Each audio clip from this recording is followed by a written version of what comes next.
Olha, pra você, torcedor, que não tinha envolvimento com esse jogo entre Goiás e Botafogo, foi um presente, afinal você pôde presenciar uma partida com muitas nuances, com muitos acontecimentos inesperados, com muitas reviravoltas, muita coisa, muita diversão, né?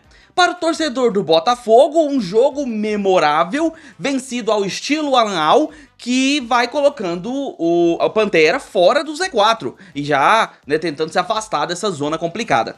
Agora, para você, torcedor esmeraldino, esse jogo foi uma derrota que já estava pedra cantada. Se você acompanhava os vídeos do canal, acompanhava as análises que eu vinha fazendo, tanto aqui no canal quanto nas participações que eu faço nos outros programas, você sabia que era questão de tempo para acontecer alguma coisa, como foi o jogo de hoje. E aí, né, é aquela história, a gente acaba comentando taticamente o jogo, explicando para você o que acontece dentro das quatro linhas e tentando traduzir o momento do time, que mesmo liderando o campeonato, eu vinha falando há muito tempo, Goiás não vem jogando bem. E o resultado é que, mesmo tendo sofrido gols, até de certa forma peculiares, vamos colocar assim, o Goiás perdeu de certa forma até merecido, por imprimir problemas no seu futebol. E eu vou explicar tudo, e claro que vou falar dos lances delicados ali, como o pênalti, né, ali pro Botafogo, o próprio pênalti que o Goiás perdeu, o gol no primeiro minuto e tudo mais. Vamos passar todos os lances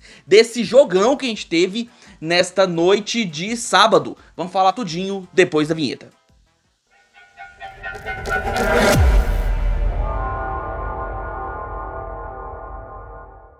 Fala aí, seus torcedores que estão no lucro! Sejam bem-vindos ao canal, meu nome é Victor Gader. Sem mais delongas, as escalações aqui na tela.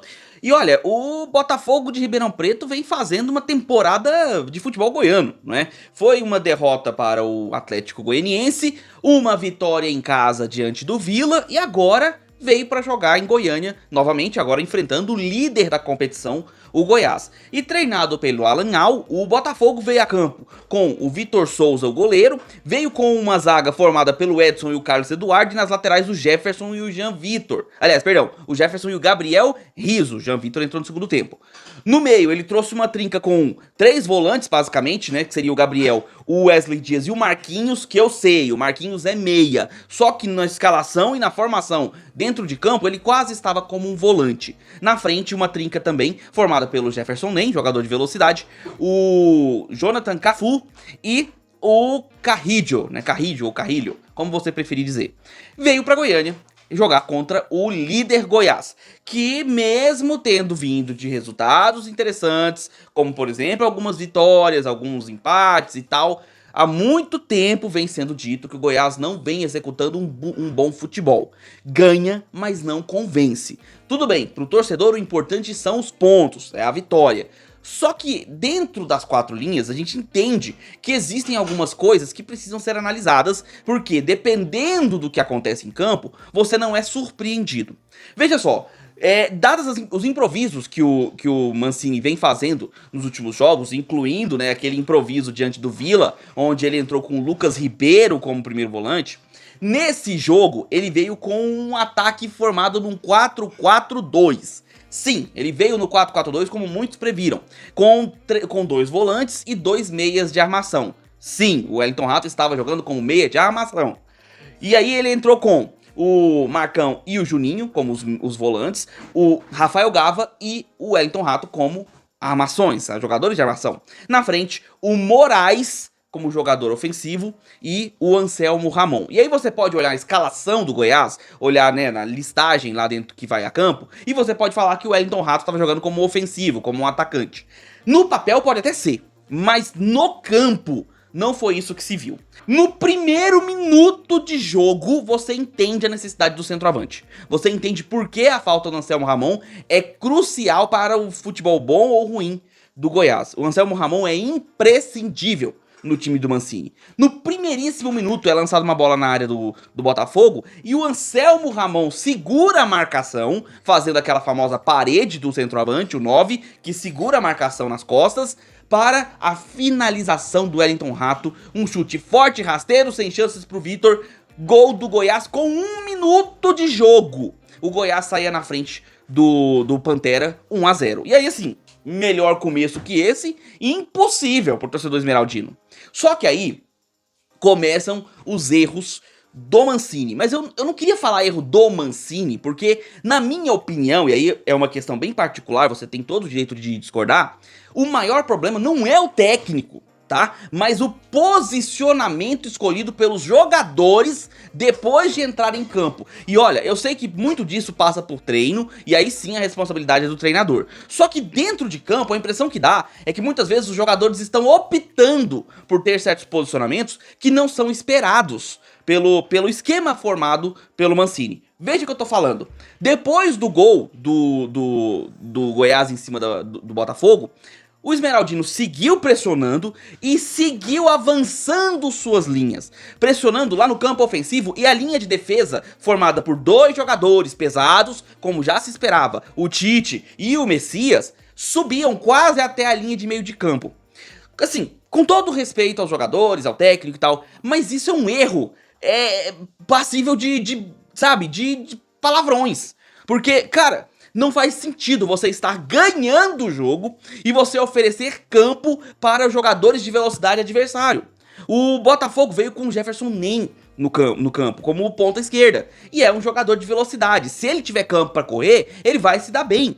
E o Messias e o Tite são lentos.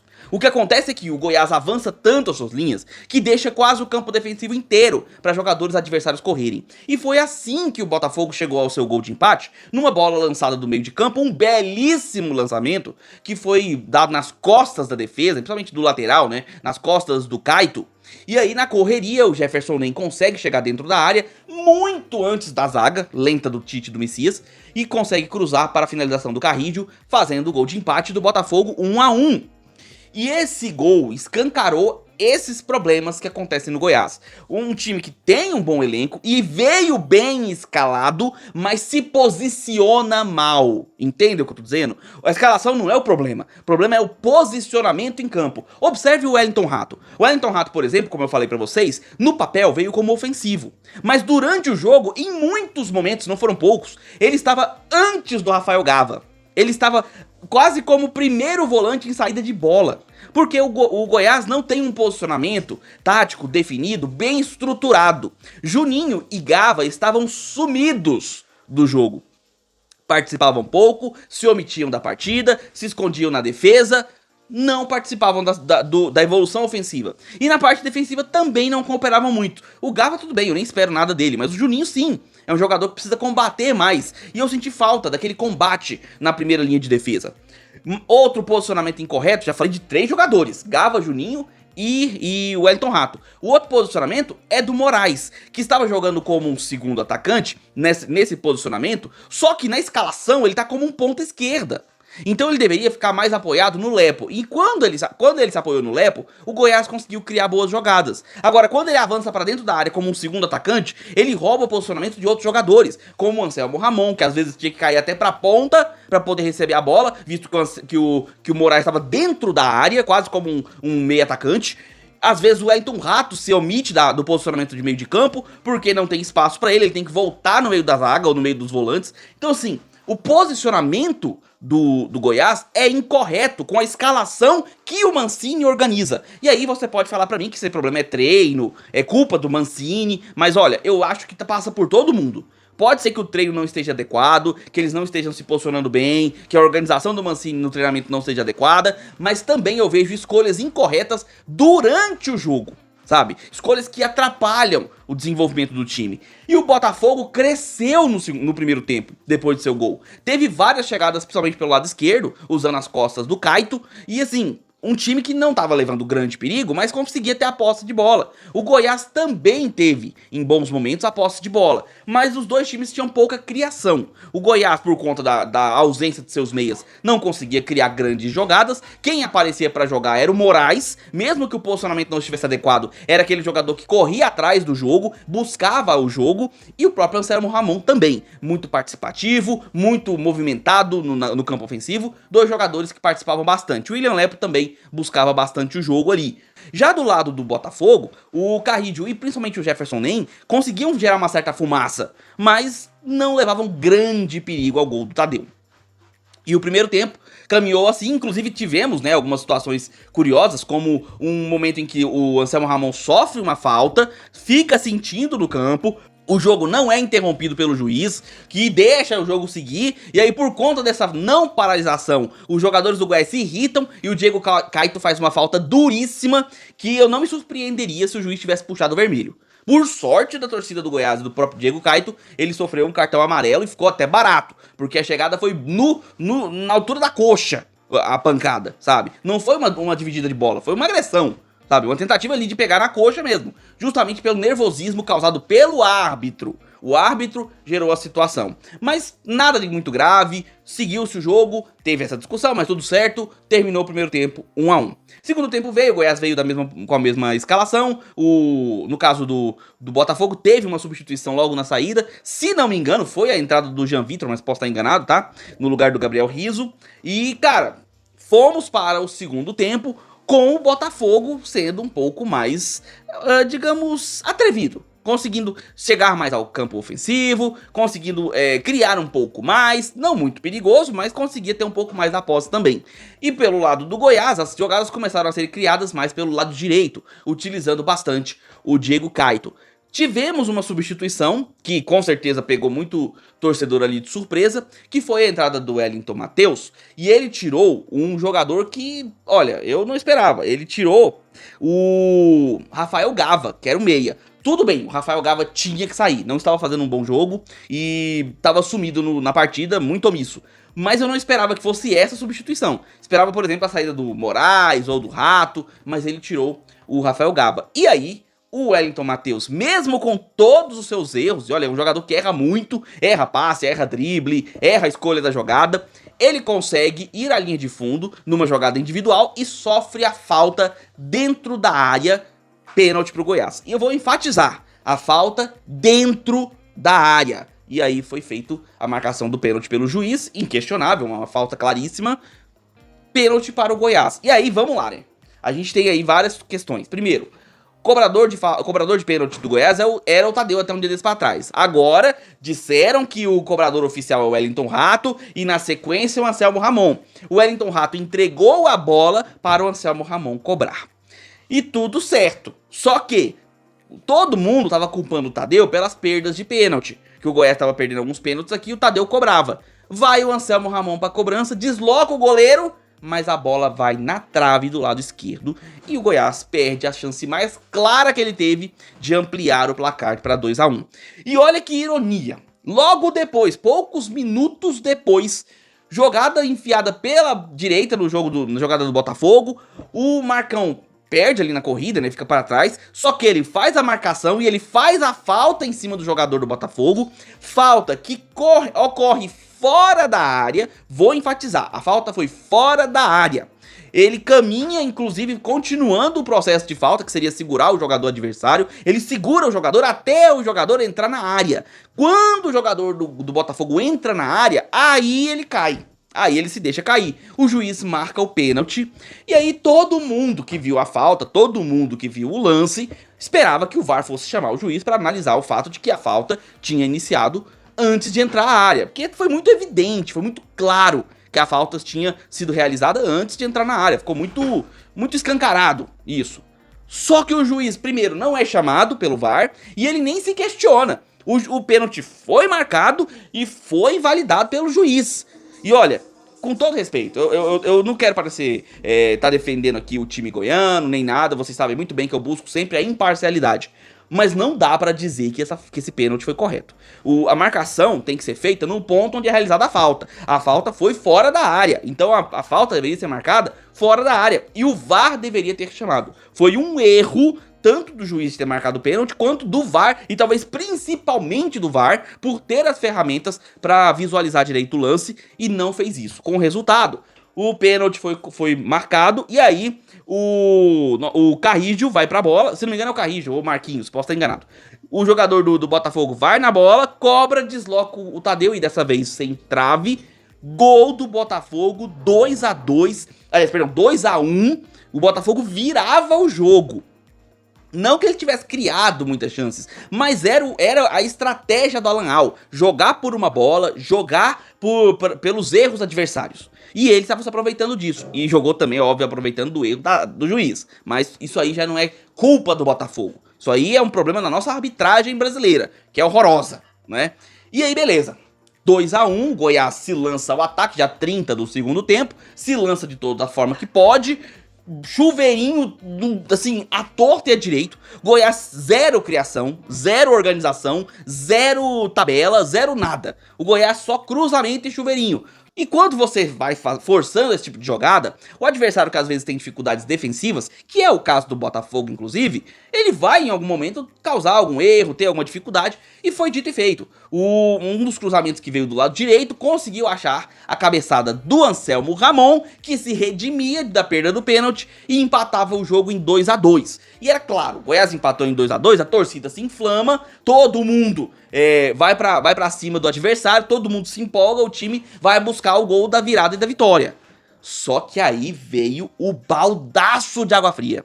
Tipo assim, o gol do Botafogo de Ribeirão Preto foi de uma felicidade, foi de uma raridade. Jogada no meio, até de certa forma despretensiosa. A bola é tocada para o Matheus Barbosa, que inclusive um jogador que vinha de lesão, uma LCA que foi lá do ano passado, se não me engano. Ele se recuperou, começa, né, vem pro segundo tempo, entra aí no intervalo, ele recebe a bola, sem marcação, tava bem longe do gol, mas ele recebe a bola livre, finaliza um chutaço, a bola vai no ângulo direito do Tadeu, sem chances, cara, sem chances nenhuma pra defesa do goleiro do Goiás.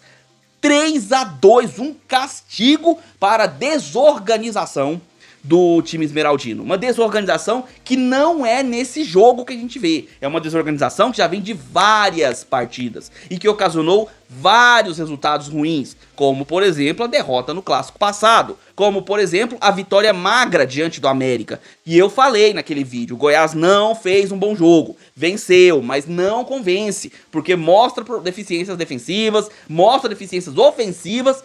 E foi o que aconteceu no jogo de hoje. Pecou na criação de jogadas, muito pobre na criação. O time muito mal posicionado, tanto defensivamente quanto ofensivamente. E aí eu vou mais para lado ofensivo, tá? Mesmo o Goiás tendo tomado 3 gols, o maior problema do Goiás é que ele não criava jogadas com a posse de bola. Era só cruzamento, era só chuveirinho. E cara, a gente entende que tem jogos que você depende disso, você demanda isso, mas não era o caso de jogo de hoje. O Botafogo imprimia uma defesa que, apesar de ser bem fechada, ainda permitia alguns espaços, mas faltava, por exemplo, ao jogador do Goiás, aí eu coloco, por exemplo, na conta do William Lepo, ou do Caito, ou do Wellington Matheus, ou do próprio Gava, que se omitiu boa parte do jogo, faltava a esses jogadores a coragem daquele passe em profundidade, daquele passe nas costas da zaga, daquele lançamento por cima, sabe, da tabela, aproximação para triangular. Cara, quase não se viu isso no Goiás. E sim, passa pelo técnico, passa pelos jogadores, passa por todo mundo. E isso vem sendo falado há muito tempo. E aí aconteceu o 3-2, o Goiás não teve energia para conseguir reverter o placar. As entradas dos jogadores também foram muito estranhas. Tivemos a entrada do Pedrinho, que até fez uma outra jogada ali do lado esquerdo. Tivemos a entrada do Arthur Kaique, que pra mim ele entra e não faz praticamente nada.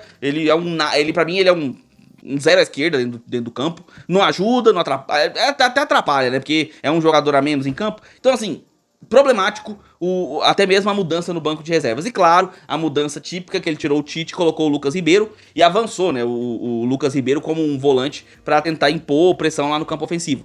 Nada disso funcionou, o Goiás perde por 3-2, pra alegria da torcida do Coxa, torcida do Coritiba super feliz, porque afinal o Coritiba também perdeu nessa rodada, o Goiás poderia ter aberto 4 pontos do Coxa e ficaria tranquilaço. No caso do Botafogo, uma vitória, cara, assim, importantíssima, sensacional, afinal o Pantera venceu o líder do campeonato fora de casa. Venceu o líder lá na casa deles. Então uma grande vitória para uma arrancada e uma possível salvação, né, do Pantera da zona de rebaixamento. O Botafogo já era um dos times há muito tempo que vinham sendo cotados pelo nível baixo das suas apresentações, já vinha sendo cotado para brigar ali no Z4. E continua a briga, não se salvou completamente, mas foge dessa briga nessa rodada, consegue se afastar um pouquinho, sair dessa zona e empurra alguns times para baixo. Inclusive um rival do Goiás tá ali mais perto do Z4. Mas o que que você achou do jogo? O que que você achou da apresentação do Goiás? O que que você achou dessa derrota, cara? Viu alguma coisa positiva nisso? Ou conseguiu entender o problema que o Goiás está tendo? Conseguiu entender as nuances? O que que você tá achando do trabalho do Mancini? Vi gente até xingando lá, mandando alguém tomar naquele lugar. Não sei se foi o Mancini, eu escutei. Não sei se era ele. Mas e aí, o que que você tá achando pra essa reta final da Série B? O que que o Goiás precisa fazer pra não passar os problemas que ele teve no jogo de hoje? Coloca aí nos comentários a sua opinião, torcedor esmeraldino. E você, torcedor do Pantera? Olha, o Botafogo fez 2 jogos contra times goianos, os mais recentes, Vila Nova e Goiás, e venceu os 2. E aí, você acha que tem mais oportunidades aí pro Botafogo vencer e escapar dessa ingrata briga contra o Z4? Acredita que o Pantera vai conseguir pelo menos se manter na Série B pro ano que vem? Eu quero saber a sua opinião sobre a apresentação do seu Pantera, do Botafogo. Coloca aí nos comentários também, que eu quero saber. A análise do jogo continua com o seu comentário aqui embaixo, beleza? Já vai deixando o seu like, se inscreve no canal e marca o sininho para receber notificações sempre que sair um vídeo novo aqui no canal. E eu peço que você compartilhe esse vídeo com seus amigos, para que outros torcedores recebam essa análise assim como você. Peço que, se aparecer para você o botão hypar, eu peço que você clique nesse botão, que me ajuda demais a engajar. É um botão que ele aparece, não é para todo mundo, mas se aparecer eu peço que clique, porque não só você tem gamificação aqui no YouTube quando você clica lá, como você também ajuda os canais que você curte, aumentando o engajamento e fortalecendo o trabalho. E peço que você considere ajudar o canal financeiramente mesmo, e também ganhar benefícios, entrando para o Gader Futebol Clube, o grupo de membros do canal, que participa no WhatsApp com diversos conteúdos exclusivos, diversos conteúdos antecipados, além de notícias 24 horas, torcedores de tudo quanto é time. Lá tem memes, figurinhas, tem piadas, tem tudo pra você se divertir, tanto no futebol quanto em outros assuntos também. Uma galera que conversa sempre de maneira educada, sempre respeitando uns aos outros, mas que também sabe lidar bem com a diversão do futebol. Tudo isso a partir de apenas R$ 1,99. Beleza? Eu vou ficando por aqui, nós nos vemos nos próximos vídeos. Um abraço de torcedor pra todos vocês.